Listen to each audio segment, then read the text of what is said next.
shadows and the shit that creep up in my coffin. I know what I do, no talking. Can't you see the reaper? He go crazy, he go dumb. I'm gonna let my chopper drown. In this YouTube video, I will show you how to encrypt VirtualBox virtual machines. Open VirtualBox, create a virtual machine. How to use to go into settings. To make this work, you will need to have the extension pack installed.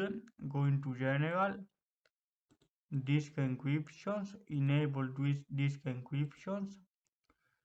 You should set up AES 256, enter the new password, confirm the new password and click OK.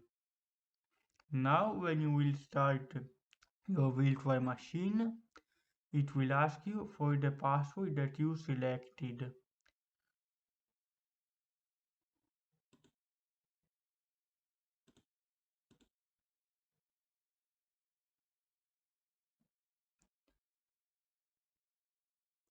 Now, as you can see, disk encryption, because we encrypted this virtual machine, we need to type our password that we created and we can access virtual machine. This is very good to further improve your virtual machine security to make foreign people to make other people want to know your secret. See you later, guys.